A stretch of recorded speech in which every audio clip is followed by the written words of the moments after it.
Happy to be at this event in my first week at the Lynn, and it's my pleasure to introduce a good friend and colleague, Dr. Bob Bell. I've known Bob. We were trying to figure out how long we go back, but it's probably a few decades. Bob has worked in the health system. He actually practiced as a family physician in Brampton or Bramalea, I believe. Yes, yeah. He then moved on to be a very skilled orthopedic surgeon working in the cancer field. He was the CEO at Princess Margaret. He's been involved with Cancer Care Ontario. More recently, the president and chief executive officer of UHN, which is now a hospital in my Lynn, so I will be getting to know them a bit better. He was appointed to the Deputy Minister of Health and Long-Term Care effective June 2nd, 2014, and it was such a fantastic opportunity for the government to get someone of Bob's skills and talent leading the ministry.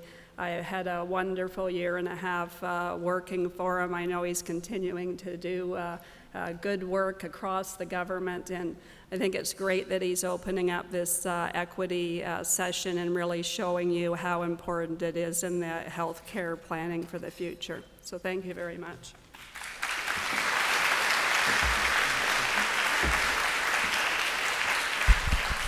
Thanks, Susan. So I've got a million things to say about health equity and not much time to say them, so I'm going to speak fast. First thing I want to do is thank the directors of the Toronto Central Lynn who are here in this room today. Most of us are here today paid to be here. They're here as volunteers. Join me in thanking the directors of the Lynn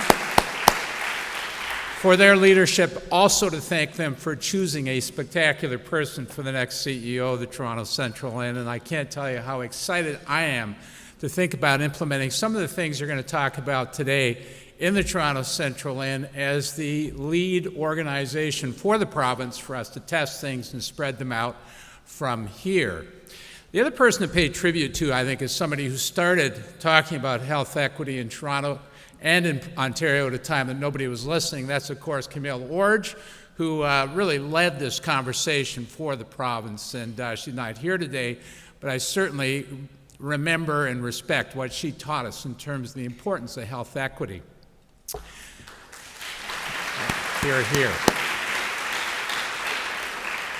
So Minister Hoskins' Patients First agenda and strategy for healthcare improvement in Ontario, focused on patient need, is also focused on achieving the triple aim of healthcare improvement. And of course, we put major expenditure and focus on quality improvement, improving the patient experience, access to care. We also, though, want to improve population health in Ontario, and that really strikes to the central theme that you're here to talk about today. And when we talk about population health in Ontario, how can we make the maximum benefit in the next few years population health in Ontario? It speaks directly to the health equity agenda. The biggest gain that we can make, measurable gain in population health in Ontario, would be to focus a lot of attention on Aboriginal health. As a starting point, that's a place where we've got huge need, an area where we're not talking about improving health services alone, social services, social determinants of health in our First Nations populations are areas that obviously fit into the Ontario health equity agenda. Bringing it down to your discussion today, however, I think we have an enormous opportunity to demonstrate what health equity means by focusing on healthcare delivery and health system organization in the city of Toronto, in the Toronto Central Lynn, because we're fortunate, we're privileged to live in one of the healthcare centers of excellence in the world. Look at the services provided at Mount Sinai Hospital, where I'm still proud to be a surgeon on staff. Thank you, Joseph. And we look at the kinds of services that are achieved in our cancer programs, our cardiac programs, in the wonderful teaching centers that comprise a lot of the healthcare delivery in the Toronto Central Lynn. We say, how fortunate are we to have the best healthcare services, measurably best outcomes in the world in our Lynn. And at the same time, we have to recognize the fact that, as Camille used to say, we have healthcare deserts in this Lynn. If we look at a region like Thorncliffe Park, where healthcare services are provided through walk-in clinics. If we look at the Oakwoods area, where there are no pharmacies, there are no primary care providers, there are no CHCs, no clinics, we can look at geographic areas of the Toronto Central Lynn where people don't have any idea about receiving world-leading care. There simply are no health services within those geographic areas. And this is something that Dr. Hoskins is really focused on in terms of the next stage of transformation in the Ontario health journey toward excellent care for all. And that is to look not just at LHINs as managers of local health delivery, but rather to evaluate what's obvious in this LHIN is sub-LHIN regional variation in the way that we staff healthcare services and the way that we think about providing healthcare services. So, you can look at areas, as I mentioned, that have very limited access, and with our transportation systems organized the way they are, very little transportation to actually go to healthcare services. And surely we have to start organizing our healthcare services around regions in this LHIN, and to think about the concept of integrated health service delivery that would serve as the entry point to our Ontario health system, the pivot point for talking about the social determinants that really speak to improvements in population health, and to make our health system understandable to Ontarians. How frequently have I heard as a cancer surgeon that once I got into your clinic, once I got into the cancer system, my care was excellent, but boy, I had 3 months of anxiety while I tried to figure out how to navigate this system. And certainly those services that provide the navigation to the excellence of our Ontario health system are home and community care, primary care, our health links models, and community mental health. And when you enter into our Ontario system, let's say as a newcomer, moving here from somewhere else in the world, somewhere else in Canada, somewhere else in Ontario, finding your local connection to how that population health system works is extraordinarily difficult today. So we're planning to integrate services at a local regional level. That's part of the reason I'm so excited that Susan has agreed to take on this role, because as with most of the good things in Ontario healthcare, this was her idea. And the thought that we need to organize regionally determined geographic risk-adjusted service delivery models, integrated for population need, integrated so that you design your services around what the transportation facilities are like in that community, is going to be the future of the next stage of excellent care for all. And how does this work? Well, it means that we need to understand where our primary care resources are, and if there are no organized primary care resources in Thorncliffe Park, we need to start some. It also means that we need to distribute our healthcare resources based on equitable distribution, focused on understanding the population health needs of the area and region that we're serving. And we've got it flipped upside down today. If you look at where our family health teams are actually organized, geographic distribution, who they're serving, generally speaking, these organized primary care delivery units, which have interprofessional care available, are serving the people who arguably have least need of their services. Folks who have social capital, they have an understanding, they know it's smart to get into a family health team. Let me get looked after by a doctor in a family health team that'll have access to dietitians, physiotherapy, et cetera, as opposed to saying in Thorncliffe Park we have a lot of new Ontarians who need access to social workers, they have pediatric needs, they have system needs that need to be aligned against the kinds of health population determinants that we want to serve. So we've got a big challenge here in Toronto. It's a wonderful place to think about trying out this system, and I know Susan is absolutely inspired to take on this challenge. I think the people in this room today have the kind of creativity that will allow us to think about this integrated regional service delivery model that's actually constructed upon a population health assessment. I think that's the future of what health equity looks like in the Toronto Central LHIN, and I'm delighted that you've all chosen to take time today to come here and talk about it and think about the future of how we make healthcare delivery in Toronto and in this province equitable for all. Thank you very much. Want a question? Bob has very generously agreed to take a couple of questions before he has to leave us for what I understand is another appointment. My colleague back there has a microphone, and so while you're thinking about some questions you might like to ask him, I'm going to use my own prerogative to get the first question out on the floor.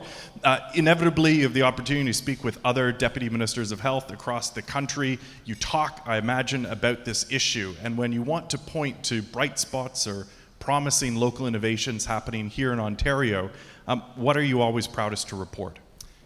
You know, I think that the approach that we've taken toward excellent care for all, Minister Matthews' promulgation of that concept that we need to measure quality of care, that we need to relentlessly pursue improvement of that quality of care, and most importantly, we have to be transparent about talking when care is not of highest quality, is I think something that Ontario is known for across the country. There still are elements of the country that don't talk about care, quality of care needing to improve. I think Ontario has set a standard in terms of improvement by transparency, both measuring and performance managing quality of care. And I think that's starting to define the Ontario health delivery system. Thank you. Do I see a question here at the front? Dr. Bell, thank you so much for those opening remarks. My name is Karima Kermali. I'm from the Hospital for Sick Children. And my question relates to the health equity demographic data collection work that's underway within the Toronto Central LHIN. As you know, it's an expectation of hospitals and community care centers to be collecting demographic data, which I think is fantastic. I'm just wondering if there's any plans at the provincial level to roll that out provincially instead of just within the LHIN. Thank you. So, you know, we don't have any concrete plans currently. The success of the Toronto collection that I know has been underway now for about 3 or 4 years, I think is something that was led by Mount Sinai apart from others. I think it's something we're waiting to see how it impacts on our understanding of population health needs. I think there are a number of ways that we can understand population health needs. This is certainly one of them, to understand the demographics of the people who are currently using the system. And, you know, as in many areas, we look to LHINs, individual LHINs to lead various areas. We're looking to Toronto Central to show us how this data is used. If it is data that has high utility, absolutely, we'd expand the project across other LHINs. Great. We're going to take 2 more questions, one over here and then to the front. My name is Mark Shapiro. I'm on the DREAM team. I'm also on the Board of Habitat Services, which monitors 45 boarding homes with 923 people with mental health and addiction issues. The question is exactly that. How do people who are living on the streets right now that are homeless, the thousands and thousands, access services? How do we get services to them? How do they come into the emerge and are treated like human beings and just have a conversation and accept them for who they are, people like us? Thank you. So I think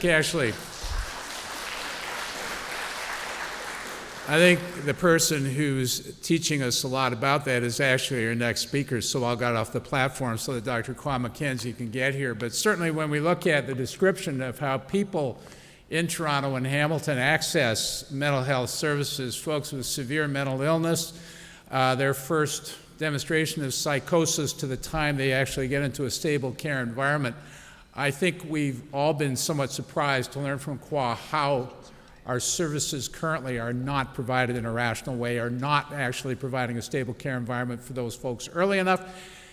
Particularly if I'm going to tell you, this is a very dangerous thing I'm about to do. I'm about to quote statistics from the next speaker's paper, but if I remember correctly, people with new diagnosis of psychosis, not in Rainy River, in Toronto and Hamilton, have 5 contacts with the healthcare system where their mental health challenges are not recognized.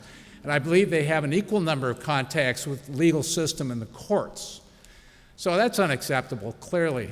And I think this is part of this regional organization of community mental health services along with primary care services that is essential for us to look at having better access that's understandable for folks like that.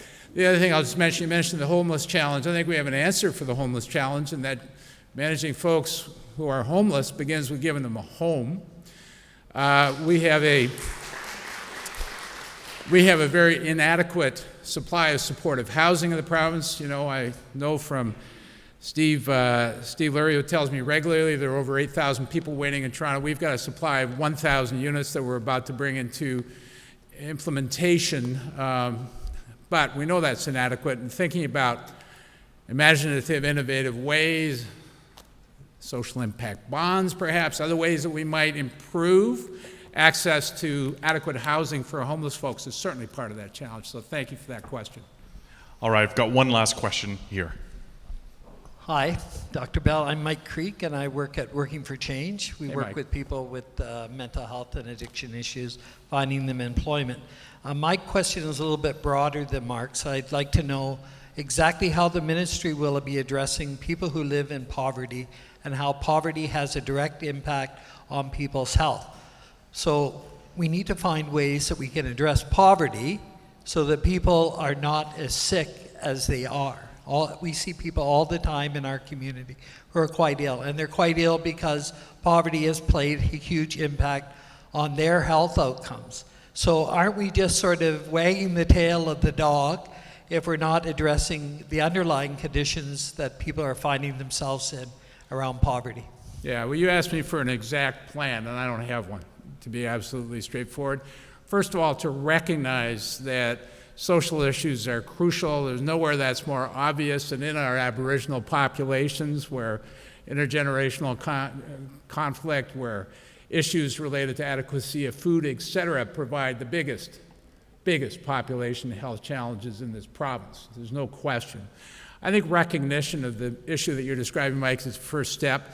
Certainly, it is part of this regional integrated service delivery model, is understanding not only the health challenges, but the population health challenges, which inevitably have social determinants reflected in the analysis. So, you know, that's the starting point. We're going to measure it. We're going to think about it. We're going to rely on our LIN partners to actually develop solutions for it.